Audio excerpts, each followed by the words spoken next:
Join Forum IS Academy, trusted by hundreds of toppers, including IS Rank 1 Shruti Sharma.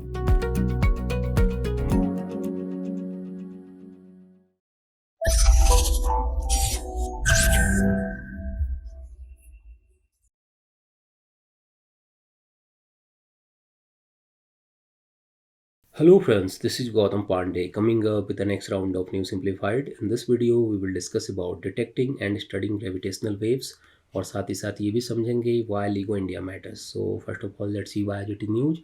आखिर ये gravitational waves और LIGO India news में क्यों है, पहले जरा इसको समझते हैं. देखिए, recently the government has given the final go ahead to India's Laser Interferometer Gravitational Wave Observatory or LIGO project, clearing the way for the construction of the country's biggest scientific facility that will join the ongoing global project to probe the universe by detecting and studying gravitational waves. Means हाल ही में central government ने LIGO India project के लिए final approval दे दिया है, जिससे nation में बनने वाले अभी तक के सबसे बड़े साइंटिफिक फैसिलिटी का कंस्ट्रक्शन जल्द ही स्टार्ट हो जाएगा. एंड ये लीगो इंडिया प्रोजेक्ट उस ऑन गोइंग ग्लोबल प्रोजेक्ट का पार्ट होगी जो यूनिवर्स के ग्रेविटेशनल वेव को डिटेक्ट करके उसे स्टडी करने के लिए काम कर रही है. तो इस वीडियो में हम इसी टॉपिक को डिस्कस करेंगे, समझेंगे व्हाट इज लीगो प्रोजेक्ट, आखिर ये लीगो प्रोजेक्ट क्या है उसको डिस्कस करेंगे, और ग्रेविटेशनल वेव्स क्या होते हैं जिसे डिटेक्ट करने के लिए इस प्रोजेक्ट को स्टार्ट किया जा रहा है, उन सारी बातों को समझेंगे. And lastly we will discuss why Lego India matters, Lego India इतना महत्व क्यों रखता है, इतना मायने क्यों रखता है, इन सारी बातों को इस वीडियो में डिस्कस करेंगे. तो आगे बढ़ते हैं. First of all LIGO project से रिलेटेड इंपॉर्टेंट पॉइंट को डिस्कस करते हैं. देखिए, अगर लीगो की बात करें, so LIGO stand for laser interferometer gravitational wave observatory, and it is an international network of laboratories that detect the ripples in space-time produced by the movement of the large celestial object like stars and planets. Means LIGO project के through क्या होता है कि stars and planet जैसे जो बड़े बड़े celestial object होते हैं उनके मूवमेंट से क्रिएट होने वाले वेव्स जो स्पेस टाइम में ट्रेवल करते रहते हैं उन्हें डिटेक्ट किया जाता है लीगो प्रोजेक्ट के थ्रू. जस्ट फॉर एग्जांपल आप ऐसे समझिए कि आपने कभी खुद भी एक्सपेरिमेंट किया होगा या नहीं किया होगा, तो करके देखना कि जब आप मान लीजिए कोई स्टे वाटर है, तालाब है, वहाँ पे कोई ठहरा हुआ पानी है, तो आप वहाँ पर लाइक कोई भी पत्थर का टुकड़ा डालेंगे, कोई भी ऑब्जेक्ट डालेंगे, तो वहाँ पर क्या होता है, वेव क्रिएट हो जाती है. जस्ट लाइक इस तरह का वेव क्रिएट होता है. एंड हिंदी में हम इसे क्या कहते हैं, तरंग कहा जाता है वेव को. ऐसे एक्सपेरिमेंट आप कहीं भी कर सकते हैं, छोटे मोटे वाटर बकेट में भी करेंगे तो वहाँ पर भी देखेंगे वेव क्रिएट होगा. सेम कंडीशन क्या होती है, स्पेस में भी होती है. स्पेस में भी ऐसी कंडीशन होती है जब दो सेलेस्टियल बॉडी आपस में टकराती हैं तो ग्रेविटेशनल वेव क्रिएट होते हैं, एंड ये वेव स्पेस टाइम में ट्रेवल करते रहते हैं. इसे अल्बर्ट आइंस्टीन ने अपने जनरल थ्योरी ऑफ रिलेटिविटी के थ्रू प्रूव भी किया था. सो इसी ग्रेविटेशनल वेव को डिटेक्ट करने के लिए लीगो प्रोजेक्ट को स्टार्ट किया गया था. बट ऐसा नहीं है कि ये प्रोजेक्ट आज ही स्टार्ट हुआ है.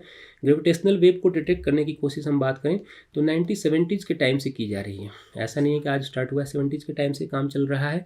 एंड इसे स्टार्ट किया था यूएस नेशनल साइंस फाउंडेशन ने स्टेब्लिश किया था लीगो को. करंटली हम क्या बात करें तो ग्लोबली लेबोरेटरीज़ को डेवलप किया जा रहा है. यूएस में ऑलरेडी 2 डेवलप है, 2 लेबोरेटरीज वहाँ पर लीगो ऑलरेडी काम कर रहे हैं. यूएस के अलावा अगर हम बात करें तो यूरोप में, जापान में, एंड अब इंडिया में भी लीगो को डेवलप किया जा रहा है. ऑस्ट्रेलिया में भी बात चल रही थी, ऑस्ट्रेलिया में भी डेवलप किया जा रहा था, बट अभी तक वहाँ पर डेवलप नहीं हो पाया है. मीन्स लीगो इंडिया इसी लेबोरेटरीज का पार्ट बनने वाली है. तो ये पॉइंट यहाँ तक क्लियर है.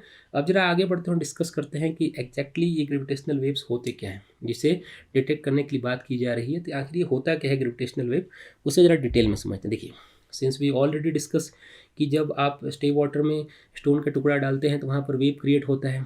एंड कोई भी मान लीजिए कोई आपने छोटा सा स्टोन का टुकड़ा डाला या भारी कोई भी ऑब्जेक्ट डालेंगे तो वहाँ पर आप क्या देखेंगे कि वाटर में वेव क्रिएट हो जाता है. सेम कंडीशन स्पेस में भी होती है. कैसे होती है इसे समझते हैं. देखिए, जब स्पेस में 2 ब्लैक होल आपस में टकरा जाए, मान लीजिए कि 2 बड़े बड़े ब्लैक होल हैं आपस में टकरा जाए, या किसी ब्लैक होल से इतनी एनर्जी क्रिएट हो जाए जो बहुत दूर तक ट्रेवल करती रहती हो, मान लीजिए यहाँ से क्रिएट हुई है, बहुत दूर तक ये ट्रेवल कर चले जा रही है, या फिर कोई 2 सेलेस्टियल बॉडी आपस में टकरा जाए, जस्ट लाइक हमने डिस्कस किया कि मान लीजिए कि कोई 2 प्लैनेट टकरा जाए, या कोई भी जो सेलेस्टियल बॉडी आपस में टकरा जाए, या किसी तरह का कोई एक्सप्लोशन हो, या प्रीवियस में जो एक्सप्लोशन क्रिएट हुए थे पहले से, उनसे जो एनर्जी क्रिएट हुई थी उसे ही कॉमनली हम ग्रेविटेशनल वेव के तौर पर समझते हैं. उन्हें ही हम ग्रेविटेशनल वेव कहते हैं, जो क्या करते हैं स्पेस टाइम में ट्रेवल करते रहते हैं. आप इस इमेज के थ्रू समझ सकते हैं, स्पेस में ये ट्रेवल करती रहती है time to time. And travel करने के ड्यूरेशन में ये कभी कभी हमारे अर्थ तक भी आती है, बट हमारे आसपास इतनी नॉइज होती है कि हम इसे पूरी तरह से फील नहीं कर पाते हैं, समझ नहीं पाते हैं. बट अगर हम बात करें तो एडवांस इक्विपमेंट के थ्रू इन्हें डिटेक्ट किया जा सकता है, जैसा कि लीगो प्रोजेक्ट के थ्रू किया जा रहा है। एंड अगर हम बात करते हैं तो 2015 में फर्स्ट टाइम इस ग्रेविटेशनल वेव को डिटेक्ट भी किया गया था। एंड इसके लिए 2017 में 3 साइंटिस्ट को फिजिक्स में नोबेल भी दिया गया था। पॉइंट अभी आप याद रखेंगे। तो यहाँ तक क्लियर है। अब आगे बढ़ते हैं एंड लीगो इंडिया प्रोजेक्ट से रिलेटेड इंपॉर्टेंट पॉइंट को डिस्कस करते हैं। आखिर लीगो इंडिया प्रोजेक्ट क्या है? देखिए, अगर लीगो इंडिया प्रोजेक्ट की बात करें तो ऐसा नहीं है कि गवर्नमेंट ऑफ इंडिया ने आज अप्रूवल दे दिया है। प्रिंसिपली अगर हम बात करें तो 2016 में ही, फरवरी 2016 में ही गवर्नमेंट ऑफ इंडिया ने लीगो इंडिया के लिए अप्रूवल दे दिया था। बट इस प्रोजेक्ट के लिए अगर हम बात करें तो एक large amount of money and एक लार्ज एरिया की ज़रूरत थी। ऐसा नहीं है कि छोटे मोटे अमाउंट में क्रिएट हो सकता है। कुछ इस तरह का देख सकते हैं आप इमेज में, ऐसा कुछ होता है, एल शेप में होता है ये जो लैब जिसकी हम बात करें लीगो लैब की। तो गवर्नमेंट ने 2016 में तो अप्रूवल दे दिया था। गवर्नमेंट ने 2018 में महाराष्ट्र के अगर बात करें हिंगोली डिस्ट्रिक्ट में ही यहाँ पर 174 एकड़ लैंड को एक्वायर कर लिया था। ये भी इंपॉर्टेंट पॉइंट है। 174 लैंड को एक्वायर किया गया था। कहाँ? महाराष्ट्र। ये रहा महाराष्ट्र का मैप, यहाँ रहा हिंगोली डिस्ट्रिक्ट, यहीं पर एक्वायर किया गया था। तो यहाँ पर एक क्वेश्चन ये रेज हो सकता है कि महाराष्ट्र का हिंगोली डिस्ट्रिक्ट क्यों? इंडिया तो हमारा बहुत बड़ा है, कहीं पे भी आप कर सकते थे, उत्तराखंड में, हिमाचल में, साउथ इंडिया में, नॉर्थ ईस्ट में, कहीं भी कर सकते थे। तो फिर महाराष्ट्र के हिंगोली में ही क्यों किया गया? तो इसको जरा समझिए। देखिए, लीगो प्रोजेक्ट की अगर हम बात करते हैं तो लीगो प्रोजेक्ट के लिए बहुत ही पीसफुल एरिया की ज़रूरत होती है एंड साथ ही साथ जो टेक्टोनिकली स्टेबल प्लेस होती है उसकी ज़रूरत होती है। मीन्स टेक्टोनिकली कोई भी एक्टिविटी ज़्यादा ना होती हो, मीन्स वहाँ पर अर्थक्वेक ना आता हो। अर्थक्वेक आएगा तो ऑलरेडी आप समझिए अर्थक्वेक क्या है, ऑलरेडी एक वेव है। सो अगर अर्थक्वेक वहाँ वेव क्रिएट होता है तो ये जो हमारा लैब है उसी को डिटेक्ट कर लेगा, बट जो एग्जैक्टली है उसे डिटेक्ट नहीं कर पाएगा, जिसके लिए इसे एस्टेब्लिश किया जा रहा है।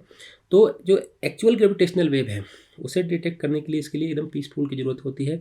सो दैट्स वाई महाराष्ट्र के हिंगोली को सिलेक्ट किया गया है, क्योंकि महाराष्ट्र का हिंगोली जो है ये टेक्टोनिकली भी पूरी तरह स्टेबल है एंड यहाँ पर एकदम पीसफुल एरिया को यहाँ पर एक्वायर किया गया है। तो यहाँ तक क्लियर है।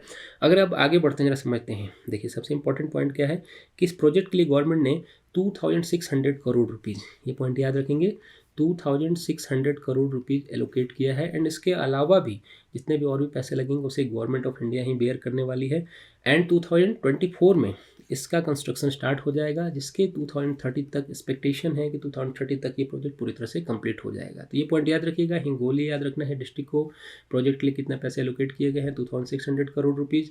और कब तक एक्सपेक्टेशन है? 2030 तक इसके कंप्लीट होने की एक्सपेक्टेशन है। ये कुछ इंपॉर्टेंट फैक्ट हैं जो एग्जाम्स में पूछे जा सकते हैं। तो यहाँ तक क्लियर है। अब आगे बढ़ते हैं, समझते हैं वाई लीगो इंडिया मैटर्स। ये लीगो इंडिया इतना मैटर्स क्यों करता है, इतना महत्व क्यों रखता है इंडिया के लिए, इसको जरा समझते। देखिए, अगर बात करें, सिंस वी ऑलरेडी डिस्कस कि ये प्रोजेक्ट ग्लोबल प्रोजेक्ट का एक पार्ट है। मीन्स ऐसा नहीं है कि हमारा कोई स्पेशल प्रोजेक्ट चल रहा है, एक ग्लोबल ऑनगोइंग प्रोजेक्ट है, उसके पार्ट के तौर पर इसे डेवलप किया जा रहा है। एंड ग्लोबली अभी तक 4 लैब को यहाँ पर क्रिएट किया गया है। एंड ये जो इंडिया का होगा ये होगा 5th, मीन्स 5th लैब यहाँ पर लीगो इंडिया क्रिएट किया जा रहा है। एंड ऐसा माना जा रहा है कि ये लास्ट प्रोजेक्ट होने वाला है लीगो का। इसके बाद कहीं पे भी इस तरह का कोई प्रोजेक्ट नहीं स्टार्ट किया जाएगा। तो इंपॉर्टेंट पॉइंट क्या है कि इंडियन कंटेक्स्ट में अगर देखें तो अभी तक इंडिया के पास इतनी बड़ी कोई साइंस फैसिलिटी अवेलेबल नहीं है। सो इसके डेवलप होने के बाद इंडिया के जो साइंस एंड टेक्नोलॉजी एरिया के हैं उसमें बहुत ज़्यादा प्रॉफिट हो सकता है, उसमें बहुत ज़्यादा इन्हांस हो सकता है। एंड लीगो इंडिया के लिए क्या होगा, एक माइलस्टोन क्रिएट होगा। मीन्स इतनी बड़ी फैसिलिटी तो ऑलरेडी हमारे पास है नहीं। ऑलरेडी हम बहुत सारे जो ग्लोबल साइंस प्रोजेक्ट हैं उसके पार्ट हैं। लाइक अगर हम बात करते हैं तो लार्ज हेड्रोन कोलाइडर हो गया, ITER प्रोजेक्ट हो गया। बट अभी भी इंडिया के पास जिसने प्रोजेक्ट की बात की जा रही है इतना बड़ा कोई साइंस फैसिलिटी अवेलेबल नहीं है। अगर इंडिया में पूरी तरह से डेवलप हो जाता है, वर्किंग हो जाता है, तो आप समझिए कि इंडिया के जो साइंस प्रोजेक्ट हैं उसके साथ साथ ग्लोबली भी इंडिया की पावर बहुत ज़्यादा बढ़ जाएगी। क्योंकि आप दूसरी तरफ हम क्या बात कर रहे हैं कि US के पास ऑलरेडी 2 लैब है, इंडिया में भी लैब क्रिएट हो जाता है। मीन्स इंडिया की जो सॉफ्ट पावर है वहाँ पर भी बहुत ज़्यादा इन्हांसमेंट देखने को मिल सकता है। तो अब आप आसानी से समझ सकते हैं कि लीगो इंडिया प्रोजेक्ट क्या है एंड इतना ज़्यादा महत्वपूर्ण क्यों है। तो होप आपको ये सारी बातें समझ में आई होंगी। Thanks for watching.